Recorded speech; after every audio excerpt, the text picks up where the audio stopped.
Good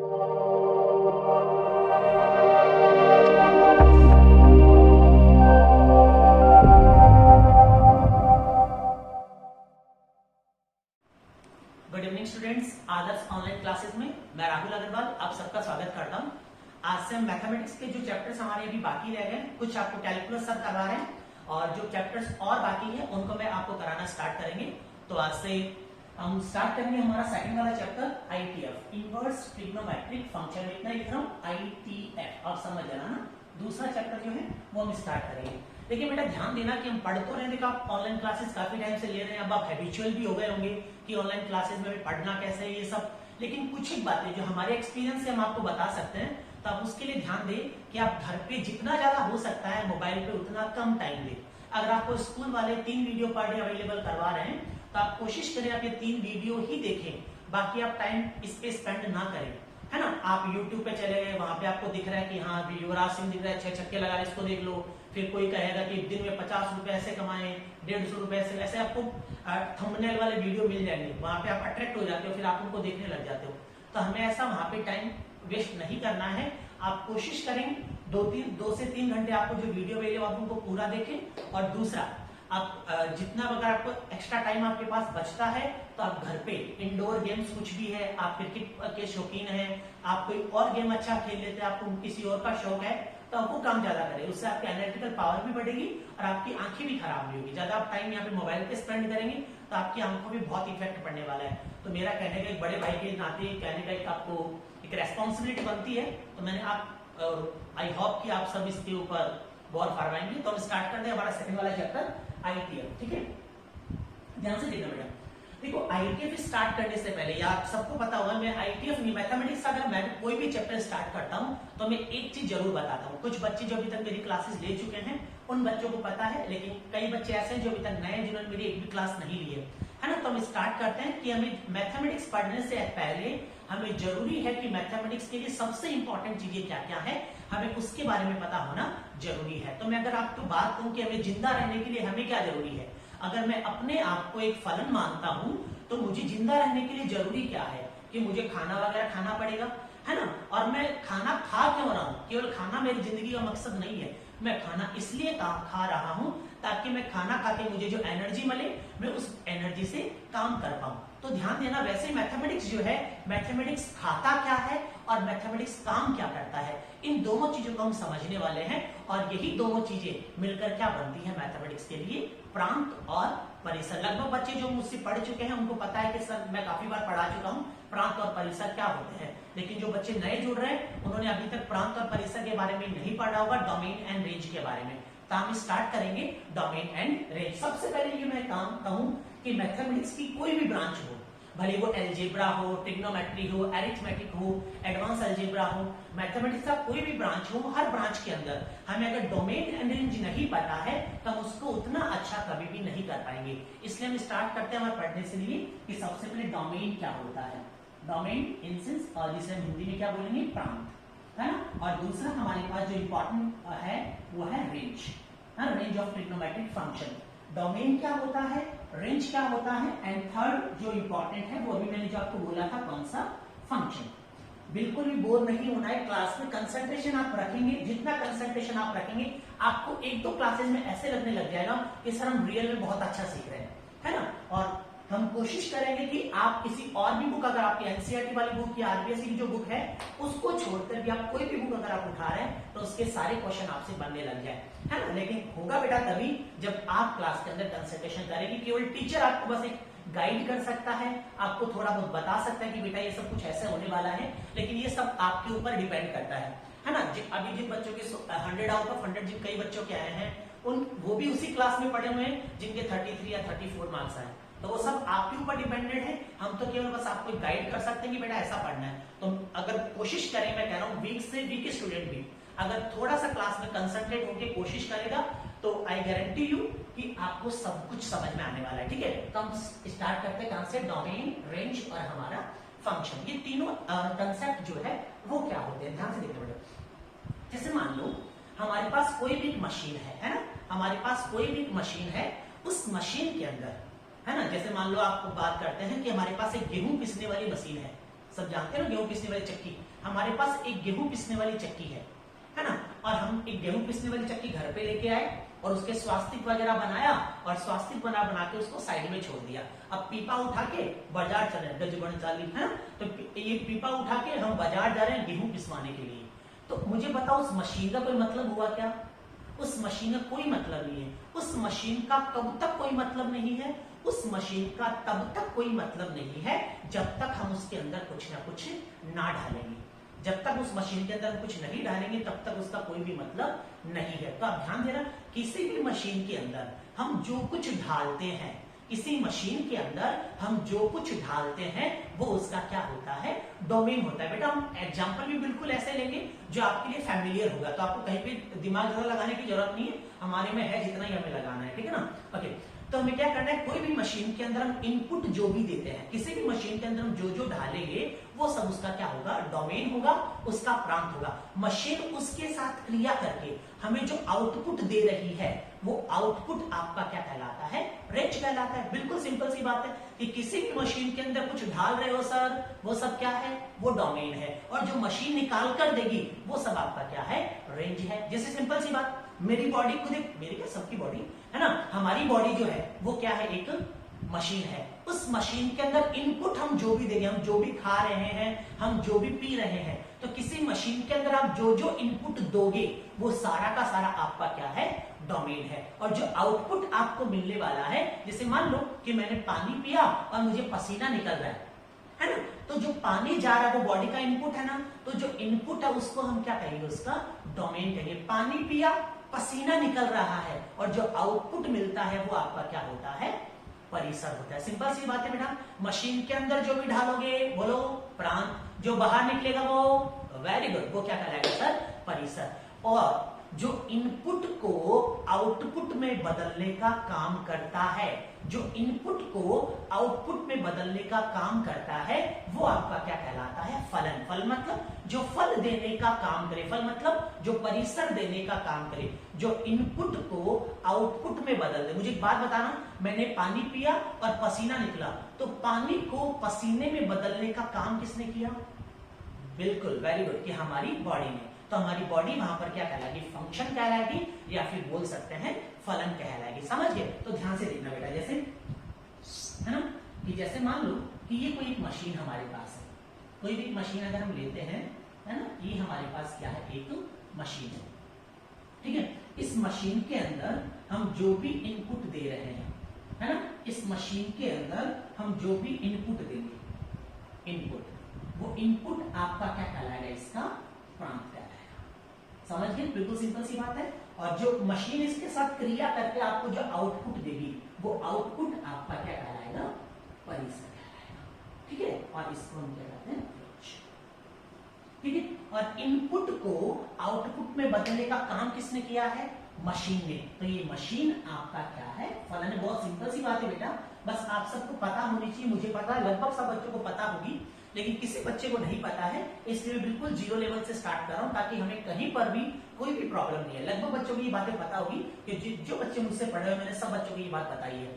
मेरी बात समझिए ना, किसी भी मशीन के अंदर हम जो इनपुट दे रहे हैं, जैसे गेहूं पिसने वाली चक्की के अंदर हमने गेहूं डाले और हमें आटा मिल गया, तो किसी मशीन के अंदर जो ढाला है तो वो गेहूं क्या कहलाएंगे आपके? वो आपका प्रांत है। और जो आपको आउटपुट मतलब जो आटा मिला है वो आटा क्या है आपके पास? परिसर है। बिल्कुल सिंपल सी बात है। और जो इनपुट को आउटपुट में बदलने का काम किया, किसने किया है? चक्की ने किया। तो चक्की आपका क्या कहलाएगी? फलन कहलाएगी। एक एग्जाम्पल से देखते बेटा, है ना, जैसे मान लो कि हमारे पास एक एग्जाम्पल लिखा हुआ है, ध्यान से देखना बेटा सारे, है ना, हर चीज सीखेंगे हम, बिल्कुल भी परेशान होने वाली बात नहीं है। 2x + 5, मान लो ऐसा कहीं पर लिखा है y = 2x + 5। मैंने क्या किया, मैंने इसमें देखो, मैंने इसमें x = 1 रखा। अगर मैंने x बराबर 1 रखा तो मुझे y बराबर क्या मिलेगा? 2 × 1 2, 2 + 5 7, तो y का मान कितना मिल गया आपको? 7। ठीक है। आपने इसमें x = 2 रखा तो आपको क्या मिल गया? 2 × 2 4, 4 + 5 9, तो y की वैल्यू आपको कितनी मिल गई? 2। तो देखो मैंने इसके अंदर रखा क्या है? x के मान रखे हैं, तो मुझे किसके मान मिल गए? y के मान। तो जिस मशीन के अंदर हम जो रखते हैं, जो इनपुट है, मैंने x का मान रखा है ना, तो जो मान हम रखते हैं किसी मशीन के अंदर जो जाएगा वो उसका क्या है, प्रांत है। तो मुझे उसका प्रांत कौन हो गया, x के जो मान होंगे, है ना, x के जो मान होंगे वो आपका क्या कहलाएगा, प्रांत कहलाएगा। x के मानों को मैंने रखा और मुझे क्या मिल गया, y के मान मिल गए, तो ये y ये आपका क्या कहलाएगा, आपका परिसर कहलाएगा। लेकिन इस इनपुट को ये आउटपुट में बदलने का काम किसने किया, अगर ये नहीं होता, सपोज करना कि अगर ये आपके पास नहीं होता तो क्या x बराबर 1 रखने पर मुझे y बराबर 7 मिल जाता क्या, नहीं। तो इनपुट को आउटपुट में बदलने का काम किसने किया है, इसने किया है, इसलिए ये हमारा क्या कहलाएगा बेटा, फलन कहलाएगा। क्या मेरी बात समझ रहे है ना, कि जो इनपुट को आउटपुट बदलने का काम करेगा वो सब आपका क्या कहलाएगा, फलन कहलाएगा। इन सब बातों को बेटा हम सीखेंगे कि ये क्या है, मैंने ऐसे ही क्यों लिखा। जब हम कैलकुलस में आपको पढ़ाऊंगा तो वहां पे मैं आपको हर समीकरण के बारे में बताऊंगा कि कोई समीकरण लिखी कैसे जा रही है और वो क्यों लिखी जा रही है। मैथमेटिक्स के अंदर ऐसी कोई भी चीज नहीं है जो जिसका आधार ना हो। अगर कहीं पर मान लो बेटा ये भी लिखा है x² + 5x + 7, तो हो सकता है कि जो हमारी सेना के, अभी तो हमारे पास आपको पता है हमारे बाउंड्री पे टेंशन चल रहा है ना, बाउंड्री पे टेंशन सीमाओं पर भी चल रहा है, तो कोई भी एरोप्लेन या मान लो हमारी कोई मिसाइल है वो ऐसे जाकर इस रोटेशन में वापस आ जाती है, या हमने ऐसा कुछ यू शेप कुछ बनाया है मिसाइल के साथ में, है ना, तो वहां पर उसकी समीकरण जो होगी वो इस फॉर्मेट में होगी। तो हम एग्जैक्टली पता करेंगे कि अगर मिसाइल जा रही है तो उसकी समीकरण क्या होगी, है ना, कोई हेलीकॉप्टर उड़ रहा है तो हेलीकॉप्टर ऐसे से जा रहा है तो उसकी समीकरण कैसे होगी। इन सब की बातें हमें पता चलने वाली है, लेकिन थोड़ा पेशेंस आपको रखना पड़ेगा।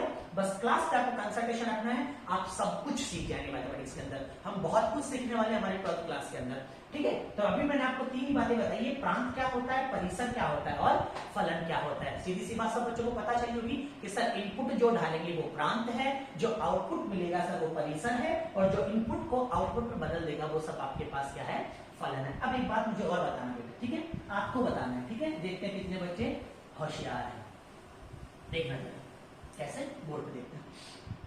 जैसे सपोज करना, मुझे एक बात बताना कि मैंने यहाँ पे लिखा y = 5x + 7। एकदम सिंपल सी बात मैं बताऊंगा, आपको ध्यान रखना है कि बहुत इंपॉर्टेंट बात मैं बताने जा रहा हूं, ठीक है। ओके, एक तो मैंने ये एग्जांपल लिखा, थोड़ा बेटा ध्यान से देखना, समझ में तभी आएगा, अच्छी चीज बताने जा रहा हूं, इंपॉर्टेंट है। एक तो मैंने लिखा y = 5x + 7, और एक मैंने लिख दिया y = x² - 9। कोई भी दो फंक्शन है, दो फलन है, इसमें मैं x का मान रखूंगा, y का मान मिल जाएगा, इनपुट को आउटपुट में बदलेगा, इसलिए ये क्या है, फलन है। बहुत सिंपल सी बात है। इसमें भी मैं x के मान रखूंगा, मुझे y के मान मिल जाएंगे, तो ये भी क्या है, फलन है। मेरे पास दो फलन है। यहाँ से बेटा एक बहुत इंपॉर्टेंट बात मैं आपको बताने जा रहा हूँ, सब बच्चे ध्यान से देखें। यहाँ से थोड़ा ग्राफ का हम एक वो बोलते हैं ना, भूमिका बनाने की कोशिश करेंगे, हम ग्राफ भी पढ़ेंगे, ठीक है। सुनो, मैंने क्या किया, यहाँ पे मैंने x का कोई भी मान मैं रख रहा हूँ। सपोज मैंने x = रखा 1 रखा, तो मुझे y = कितना मिला, 5 × 1 5, 5 + 7 12। मेरे साथ बोलते जाना, घर पे बैठे नहीं रहना, ऐसे मनमोहन सिंह नहीं बनना है सबको, है ना, रिमोट वाले सरकार नहीं चाहिए हमें। इसलिए हमने x के मान रखे तो मुझे y के मान मिल रहा है। मैंने x = यहाँ पे रखा 2, है ना, और मुझे 5 × 2 10, 10 + 7 17, 17 मिल गया मुझे, है ना। x = 2 पर x = 3 मैंने रखा, तो मुझे y = कितना है, 15 + 7 22। एक तो ये, अब ध्यान से देखना बेटा, मैं बहुत इंपॉर्टेंट चीज यहाँ से आपको बताने जा रहा हूँ, आप थोड़ा सा ध्यान देंगे तो आपको समझ में आएगा। यहाँ पर भी मैंने ऐसे ही किया बेटा, x की वैल्यू 1 रखी, तो मुझे y की वैल्यू क्या मिलेगी, 1 का स्क्वायर 1 होता है, 1 - 9 इट इज -8। यहाँ पे मैंने लिखा x = 2, 2 का स्क्वायर -4, -4 - 9 -5, तो y = -5। ऐसे x = 3 आपने रखा, है ना, तो यहाँ पे 3 का स्क्वायर 9, 9 - 9 इट इज 0, तो आपको y = कितना मिल जाएगा, 0 मिल जाएगा। यहाँ पे मैंने कोई महाभारत की कोई बड़ी बात नहीं बताई आपको, लेकिन अब जो मैं बताने जा रहा हूँ वो आपके लिए इंपॉर्टेंट है। क्या बताने जा रहा हूँ, देखो बेटा, x के किसी भी मान पर क्या y का एक ही मान मिल रहा है क्या। जैसे मैंने x = 1 रखा होता तब भी y का मान 5 मिला होता, और यदि x = 2 रखता तब भी y का मान 5 मिला होता। क्या ऐसा कभी भी पॉसिबल है क्या। आप x का मान बदलोगे तो y का मान जरूर बदलेगा। x का मान इसमें देखना, इस फंक्शन में अगर मेरे x के मान बदले तो मुझे y के मान भी क्या होंगे, बदलेंगे। x के एक मान पर, ये बात जो मैं बोलने जा रहा हूं बेटा बहुत इंपॉर्टेंट बात बोलने जा रहा हूं, सारे बच्चे कान खोल के और आंखें भी खोल के ये बात सुनेंगे। क्या बोल रहा हूं मैं कि x के एक मान पर y के कभी भी दो मान प्राप्त नहीं हो सकते। आपने अपनी जवानी से लेकर, जवानी तो हाँ जवानी मान लो है ना, अपनी जवानी से लेकर अभी तक जितने भी एग्जाम्पल पढ़े हैं, इतना मैथमेटिक्स आपने थोड़ा बहुत पढ़ा ही है सब बच्चों ने, कभी भी आपने नहीं देखा होगा कि x के एक मान पर y के कभी भी दो मान प्राप्त नहीं होते हैं। बहुत इंपॉर्टेंट बात राहुल सर ने बता दी, क्या कि सर x के एक मान पर, टेंशन वाली बात नहीं, एकदम सिंपल सी बात बता रहा हूं, क्या कि x के एक मान पर y के दो मान नहीं मिल सकते। बस हो गया कि x के एक मान पर कभी भी y के दो मान प्राप्त नहीं हो सकते हैं। जैसे मैं x बराबर 1 रखूं और मुझे y के दो मान मिल जाए, कभी मुझे आप x का ऐसा कोई भी मान रख के देख लो कि x का मान रखने पर मुझे y के दो मान मिले, y के दो मान कभी भी मिल नहीं सकते। और यदि x का एक मान रखने पर हमें y के दो मान मिलते हैं तो वो बेटा फलन ही नहीं होता, ये संभव ही नहीं है। ये मैं आपको ग्राफ के लिए बता रहा हूं बेटा, है ना। क्या ध्यान रखना है हमें कि x के एक मान पर कभी भी y के दो मान प्राप्त नहीं होंगे। थोड़ा सा और ग्राफ पे आते हैं, ये बात समझ में आई सब बच्चों को, लिख लेना क्या कि एक इंपॉर्टेंट बात सबने बताई है, क्या कि x के एक मान पर y के कभी भी दो मान प्राप्त नहीं होते हैं, अगर प्राप्त हुए तो वो फलन नहीं होगा। जैसे सुनना बेटा, ग्राफ से हम देखते हैं, सारे बच्चे बोलते हैं, ठीक है अच्छे से। ये बेटा मैं कोई भी ग्राफ बना रहा हूं, कैसा भी किसी का हो सकता है, ठीक है, मुझे भी पता नहीं किसका है, मैंने बस ऐसे बना दिया है, ठीक है ऐसे कोई भी ग्राफ है ऐसे। अभी किसी बच्चे को ग्राफ नहीं आता तो कोई प्रॉब्लम नहीं है, हम धीरे धीरे वो भी सीखेंगे, ठीक है। आप ध्यान से देखना, मैंने कहा x के इस मान पर, ये कोई भी मान उसमें मान लो 1 है ना, x बराबर 1 पर y का मान क्या होगा। तो सब बच्चे जानते हैं कि सर मान कैसे पता करते हैं, x बराबर 1 पर पता करना है ना, तो यहां से एक लंबवत रेखा खींचो ऐसे ऐसे, ये ग्राफ को जहां पर टच करेगी वहां से हम ऐसे भी एक रेखा खींच देंगे। इसका मतलब सर x के इस मान पर y का ये मान मिलने वाला है, हो सकता है ये 2 हो 3 हो कुछ भी हो सकता है, मैं 2 मान लेता हूं। तो x के इस मान पर y का ये मान मिलेगा, है ना। मैं आपको कहूं यहां पर जैसे ये 2 है मान लो यहां पर, है ना, और यहां पर 3 है, मैं कहूं x बराबर 3 पर फलन का मान क्या मिलेगा, तो आप कहेंगे कि सर ऐसे एक लाइन खींचेंगे और एक लाइन भी खींच देंगे, तो x के इस मान पर आपको y का ये मान मिलने वाला, दो मान मिलेंगे। देखो x के एक मान पर, सॉरी है ना, y का तो एक ही मान मिलेगा, इस पे एक तो यहाँ पर भी यही मिलेगा और ये मिलेगा। मेरी बात समझ गए सब बच्चे, है ना, कि आपको क्या करना है कि x के हम अलग अलग मान रख रहे हैं तो मुझे y का एक एक मान मिल रहा है, नहीं मिल रहा। मैंने यहाँ पे x बराबर 1 रखा तो y का ये मान नहीं मिल जाएगा, x बराबर 2 रखा तो मुझे y का मान बेटा ये मिल जाएगा, ठीक है। मैंने x बराबर ये रखा, यहाँ पर देखो मुझे x बराबर इस पर, यहाँ पर अगर मुझे पूछ ले तो x के इस मान पर y का मान, ग्राफ से डरना नहीं, डरोगे नहीं सीख जाओगे, सिखा दूंगा मैं, बहुत सिंपल सी बात है, कोई मुश्किल नहीं है, बस आपके देखना आना चाहिए। ग्राफ का मतलब कुछ भी नहीं होता बेटा, अगर कोई समीकरण ऐसे लिखिए ना, y बराबर 5x प्लस 7, बस इसी को लिखने का एक तरीका ग्राफ भी है। जैसे एक तो मैं आप नाम लिख के दूं कि महात्मा गांधी, और एक में एक फोटो टांग दूं जिसके सर पे बाल नहीं है और यहाँ पे मतलब वो हाथ में लाठी ले रखे, तो आपको देख के पहचान जाओगे कि ये कौन है, महात्मा गांधी है। बस एक ही बात को बोलने के दो अलग अलग तरीके हैं। एक तो मैंने आपको लिख के कहा कि महात्मा गांधी, तो आप समझ जाओगे महात्मा गांधी मतलब वो। एक मैंने फोटो दिखा के कह दिया कि ये, मैंने नाम नहीं लिया लेकिन कहा ये, तब भी आप समझ जाओगे मैं किसकी बात कर रहा हूँ, महात्मा गांधी की। बिल्कुल वैसे ही फलन को व्यक्त करने के दो तरीके होते हैं, या तो मैं ऐसे लिख दूंगा, है ना, या मैं ऐसी फोटो दिखा दूंगा और आप फोटो देख के पहचान, अच्छा सर आप उसकी बात कर रहे हैं, है ना। तो ऐसे कोई भी फंक्शन होगा मैं आपको ऐसे बता दूंगा, पहचान जाओगे। अभी तक हमने ग्राफ कम पढ़ रखे हैं, इसलिए इतना हैबिचुअल नहीं है, हमें थोड़ी दिक्कत आती है, लेकिन आप थोड़ी सी मेरे साथ कोशिश करेंगे तो हम जरूर ग्राफ में बहुत अच्छा सीख लेंगे, ठीक है। ग्राफ बताता क्या है बेटा, जैसे ये क्या बताता है, x के मान रखो तो y के मान मिल जाते हैं, बिल्कुल वैसे ये भी क्या बताएगा कि x के मान रखो y का मान मिल जाएगा। मैंने कहा भी मैंने x के इस मान पे मुझे y का मान चाहिए, तो आपने कहा सर जिधर ग्राफ जाए देखो x के इस मान पर चाहिए ना सर आपको, तो ये देखो कि x के इस मान पर सर y का ये मान मिल जाएगा आपको। बस इतनी सी बात है, कोई मुश्किल नहीं है ना, कि x के मानों पर y का मान निकालने के लिए हमें ग्राफ मिल जाते हैं या फिर हमें ऐसे समीकरण मिल जाते हैं, समझ गए। लेकिन वो क्या है, देखो x के एक मान पर क्या y का एक ही मान मिल रहा है क्या? x के एक मान पर y का एक ही मान मिल रहा है क्या? x के एक मान पर y का, यहाँ पे अगर आप देखोगे सर, देखो एक तो यहाँ पर भी इस बिंदु पर भी ये मान मिल रहा है, ये x के दो अलग अलग मान पर y का एक मान मिल रहा है। लेकिन मैंने क्या कहा, x के एक मान पर y के दो मान प्राप्त नहीं हो सकते हैं, ये मुझे बताना था। अब देखना, ये तो इसमें तो क्या हो रहा है, x के मान रख रहा हूं तो मुझे y का मान मिल रहा है। एक ग्राफ देखा मैं आपके सामने और बना रहा हूं, आप थोड़ा उस पर ध्यान देना, ठीक है। देखो जरा, हम एक ग्राफ और बनाते हैं, आप जरा उस पर ध्यान देंगे तो आपको समझ में आएगा। इधर बनाना बेटा, मैं छोटा सा ग्राफ बनाऊंगा बस आपको समझाने के लिए, आप उतने में समझ जाओगे। सारे बच्चे होशियार हैं, है ना, बस आपको समझना है। मैंने ग्राफ ये बनाया है, ठीक है, ऐसा कोई भी ग्राफ मैंने बना दिया है, ये है ना, ऐसा कोई भी ग्राफ मैंने बना दिया, ठीक है। चलिए अब देखना जरा क्या होता है। मैंने कहा x के इस मान पर, मुझे x के इस मान पर y के मान चाहिए, तो आप यहां से लाइन खींचोगे, ऐसे लाइन खींचोगे, ऐसे नीचे भी जाएगी ऐसे। तो मुझे बात बताओ, जैसे मान लो ये सपोज करो x बराबर 1 है, तो x के इस मान पर y पे कितने मान मिल रहे हैं? मान मिलने का मतलब कितनी बार ये ग्राफ को काटेगी। यहां पर देखो ये लाइन है, ग्राफ को जाकर एक बार काट रही है, ये लाइन जो ग्राफ को ऊपर देख लो पहले, नीचे एक बार काटेगी, ये भी ग्राफ को एक बार काटेगी।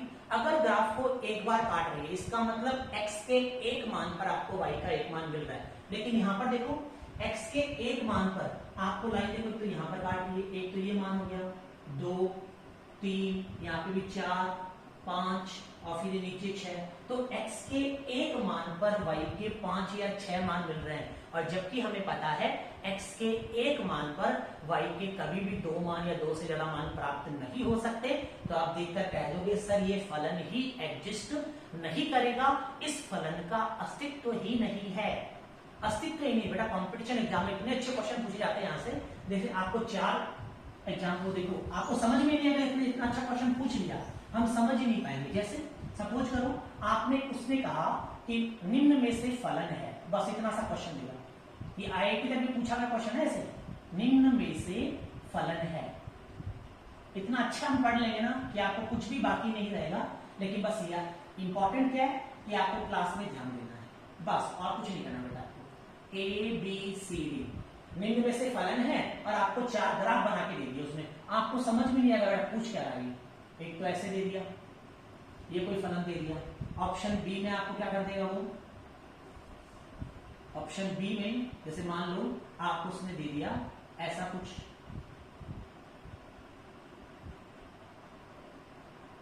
ये है ना, ये ऑप्शन बी में आपको दे दिया, ऑप्शन सी में आपको कर दिया कुछ ऐसा उसने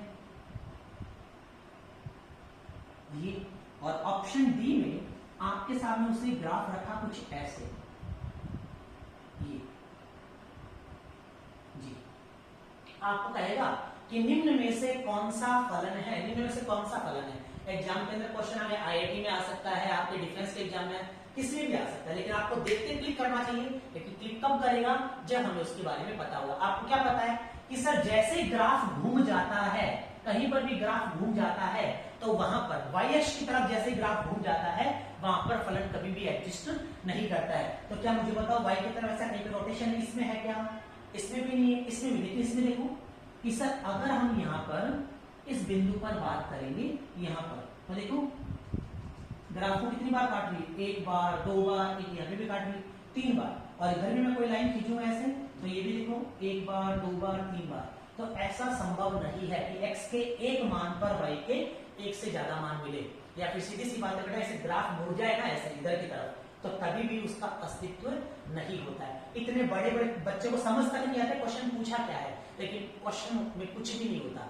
बस आपको एक छोटा सा पता होना चाहिए कि x के एक मान पर y के एक से अधिक मान प्राप्त नहीं होते। अगर ऐसा क्वेश्चन आएगा तो मेरे सारे प्यारे बच्चे कर लेंगे क्या, कर लेंगे ना, वेरी गुड, है ना। बस ये छोटी सी बात मैंने मुझे आपको बतानी थी, इसलिए मैंने आपके सामने यही बताया, ठीक है। तो अभी तक मैंने आपको क्या बता दिया बेटा, प्रांत क्या होता है, परिसर क्या होता है, फलन क्या होता है, 3 बातें तो ये क्लियर हो गई। चौथी, कोई फलन का ग्राफ से देखकर हम कैसे पता करते हैं कि उसका अस्तित्व है या नहीं है। आज मैं बेटा खाली इंट्रोडक्शन आपको दे रहा हूँ, है ना। चैप्टर हम अपने नेक्स्ट क्लास में स्टार्ट करेंगे। चैप्टर तो मुझे 2 लाइनें बतानी है, बस उस 2 लाइनों में मैं पूरा चैप्टर क्लियर करवा दूंगा आपको, खाली 2 ही लाइनें। और वो लाइनें भी कोई ऐसा नहीं कोई बहुत बड़ी जैसे मैथमेटिक्स की बात है, एकदम छोटी मोटी जो हम गलियों में बोलते हैं ना, आपस में छोटे मोटे दोस्त मिलके बोल देते हैं, बिल्कुल वैसे 2 लाइनें बताऊंगा, उन 2 लाइनों में पूरा चैप्टर निपट जाएगा, है ना। लेकिन इससे पहले हमें थोड़ा बेसिक नॉलेज होना जरूरी है कि हम ये मैंने अभी तक आईटीआई स्टार्ट ही नहीं किया है, लेकिन जरूरी है कि हमें मैथमेटिक्स के बारे में बेसिक तो पता हो ना, कि फलन है क्या, फलन होगा कब, बनेगा कब, उसका प्रांत क्या है, उसका परिसर क्या है, वो सब जगह आपको काम आने वाला है। कोई भी अच्छा चैप्टर हम देखेंगे या कोई भी अच्छा क्वेश्चन देखेंगे, अगर आपको अच्छी समझ है तो हम बहुत अच्छे करेंगे, ठीक है। ओके, आगे देखते हैं, ठीक है, मेरे साथ देखते जाना। ये तो हमने कर लिया किसके बारे में, भी फंक्शन डिफाइन है या नहीं। अब एक बात मैं और बताता हूँ आपको, क्या कि किसी भी ग्राफ को देखकर हम कैसे पता करेंगे कि फलन एक ही है या नहीं। ये छोटी छोटी बातें मैंने आप कॉपी में लिख लेना कि हमें ये पता करना, अगर मुझे ये पता करना फलन अस्तित्व है या नहीं, तो y में मुड़ना नहीं चाहिए फंक्शन, सीधी सी बात है ना। फलन एक ही कब है, ये अगर मुझे ग्राफ देखकर पता करना है तो मैं कैसे करूंगा। एक लाइन में बोल रहा हूं, सारे बच्चे लिख भी लेंगे, लेकिन पहले सुनेंगे। यदि x अक्ष के समांतर खींची गई रेखा, यदि x अक्ष के समांतर खींची गई रेखा ग्राफ को एक ही बार काटती है, क्या बोला मैंने, यदि x अक्ष के समांतर खींची गई रेखा ग्राफ को एक ही बार काटती है तो क्या होता है, वो फलन एक ही होता है। क्या बोला मैंने, सारे बच्चे अब लिख लेना, सुन लिया होगा सबने कि x अक्ष के समांतर खींची गई रेखा यदि ग्राफ को एक ही बिंदु पर काटेगी तो हमारा फलन जो होगा वो क्या होगा, एक ही होगा। एक ही कोई बड़ी महाभारत इसमें भी नहीं है। एक ही का मतलब क्या है, बस एक मान रखने पर एक मान मिल जाए। हम कंपोजिट फंक्शन जो पढ़ेंगे उसमें पूरा एक ही अच्छे से पढ़ना है, पूरा ही पढ़ना है ना। लेकिन अभी ध्यान देना, बस हमें ग्राफ से कैसे पता चले कि कोई फलन एक ही है या नहीं। ग्राफ देखकर सारे मेरे प्यारे बच्चे बता सकते हैं ना कि फंक्शन डिफाइन होगा या नहीं होगा, फंक्शन एग्जिस्ट करेगा या नहीं करेगा। क्या कि सर y में घूमना नहीं चाहिए, सीधी सी बात। अब देख रहे हैं कि फलन एक ही होगा या नहीं होगा, कैसे पता करेंगे कि सर y अक्ष के समांतर खींची गई रेखा ग्राफ को यदि एक बार काटेगी, है ना, x अक्ष के समांतर खींची गई रेखा यदि फंक्शन को एक बार काटेगी तो फंक्शन क्या होगा, एक ही होगा। जैसे ये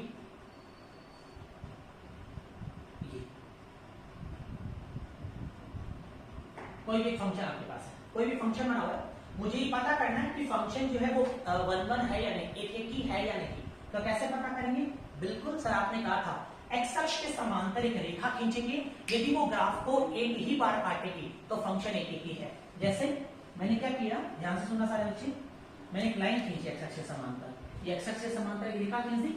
यदि x अक्ष के समांतर खींची हुई रेखा ग्राफ को एक ही बिंदु पर काटे, लेकिन ये कितनी बार काट रही है, यहाँ पर भी काट दे रही है, यहाँ पे काट दे रही है, यहाँ पे काट दे रही है ना, जैसे लड़की काटती है बिल्कुल वैसे काट रही है ना। तो एक से ज्यादा बार यदि काटती है तो वहां पे फंक्शन क्या हो जाता है, हमारा मैक्सिमम हो जाता है, बहु एक ही हो जाता है। ध्यान देना, ग्राफ को एक ही बार काट, जैसे मान लो मैंने यहाँ पे किया, ध्यान देना बेटा चाहिए ना, सारे पे ध्यान देना।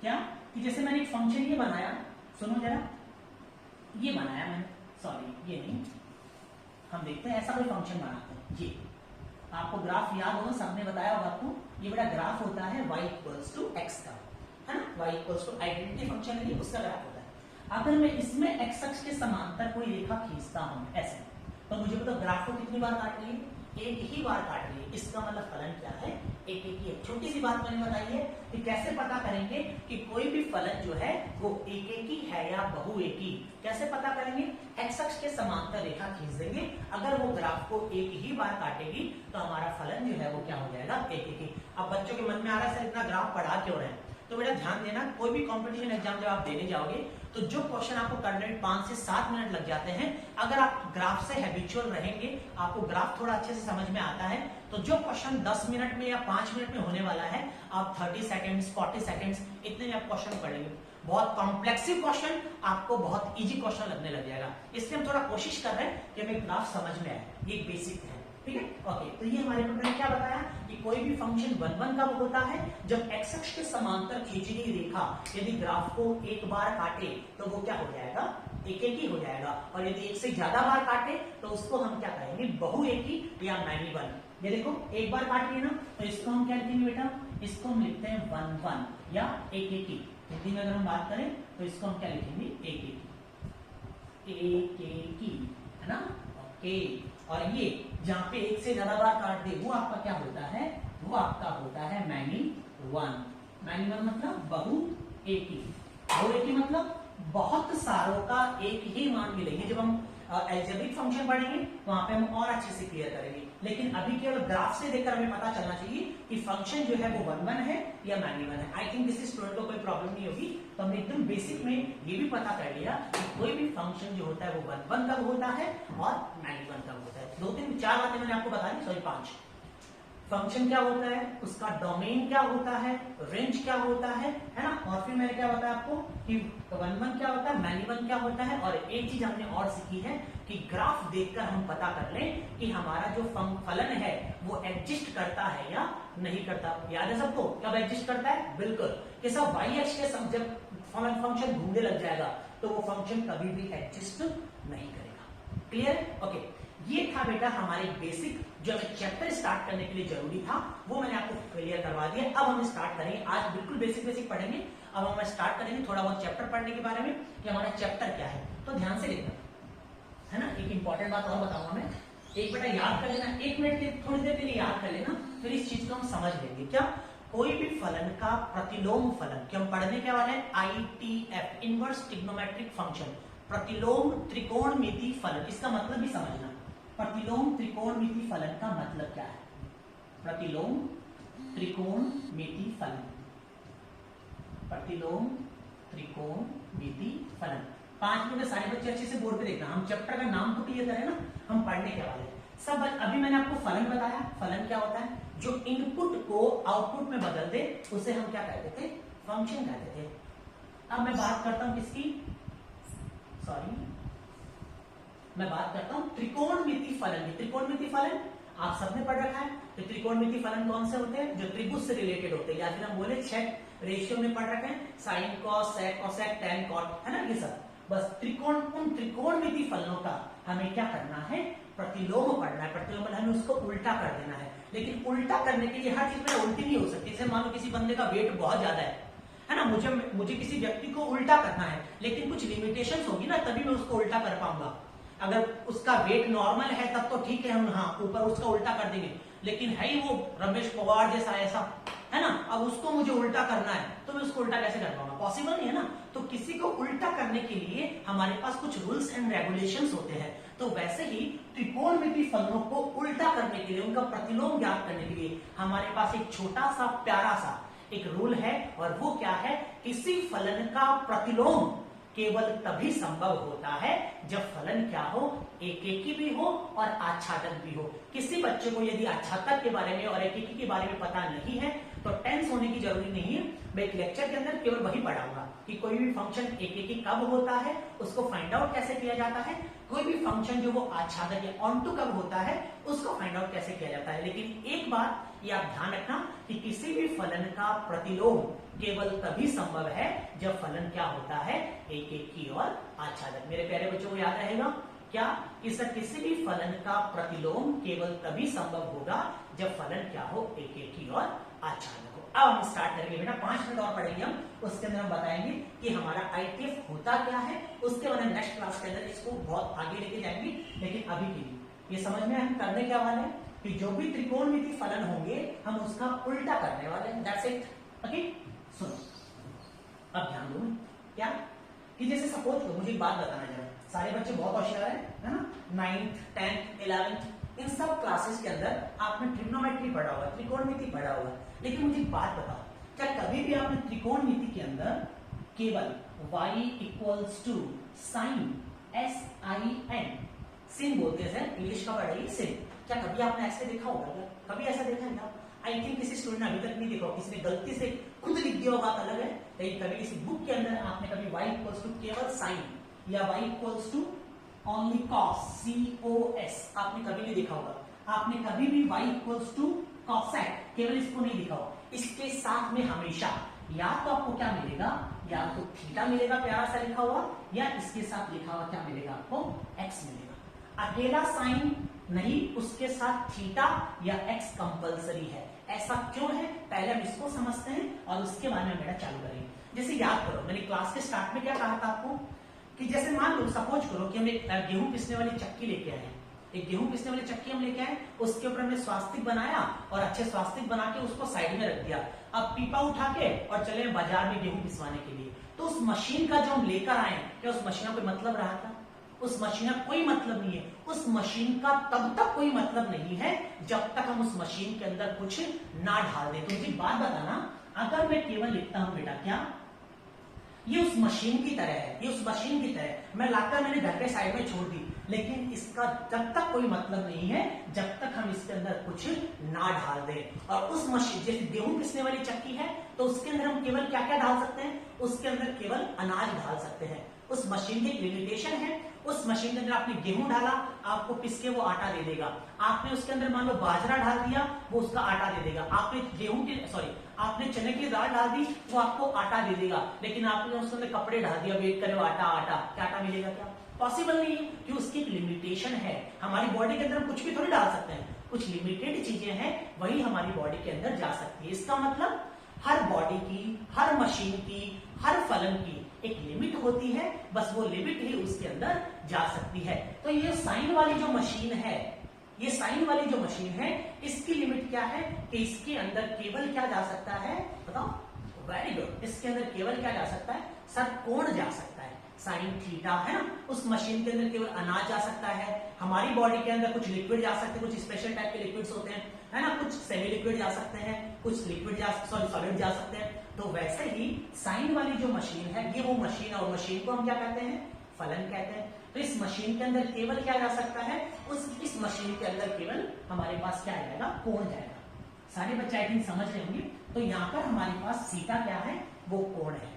अब मुझे एक बात और बताओ, ये तो हमें पता चल गया क्या कि सर अभी आपने बता दिया ये तो क्या है? वो मशीन है। मशीन को हम क्या बोलते हैं सर? फलन बोलते हैं। इस मशीन के अंदर कौन गया है? थीटा गया है। और किसी मशीन के अंदर जो जाता है वो उसका क्या होता है? प्रांत होता है। इसका मतलब थीटा आपके पास क्या होगा? प्रांत होगा। और मशीन उसके साथ क्रिया करके जो आउटपुट आपको देती है वो आउटपुट आपका क्या होता है? परिसर होता है। इसका मतलब ये y जो है वो आपका क्या कहलाएगा? ये आपका परिसर हो जाएगा, है ना। देखो सब बच्चे हैबिचुअल होंगे इस बात से क्या, या फेमिलियर होंगे इस बात से क्या कि सर मैंने कहीं पे लिखा साइन 30 डिग्री, तो sine 30 degree value I think सबको पता है कितना होता है? 1/2। एकदम सिंपल सी बात है। तो ये तो क्या है? ये वो मशीन है। इस मशीन के अंदर कौन गया है? 30 डिग्री। और जो मशीन के अंदर जाता है उसको हम क्या कहते हैं? उसका प्रांत कहते हैं। तो यहाँ पर ये 30 डिग्री तो क्या है? इसका प्रांत है। और इस मशीन ने इसके साथ क्रिया करके आपको आउटपुट क्या दिया है? 1/2। तो ये 1/2 उसका क्या होगा बेटा? परिसर। बहुत सिंपल सी बात मैंने बताई, कोई इंपॉर्टेंट नहीं। ये कहानी सबको समझ में क्या कहा है। अब इस कहानी से हम प्रतिलोम, प्रतिलोम का मतलब क्या? उल्टा कर देना।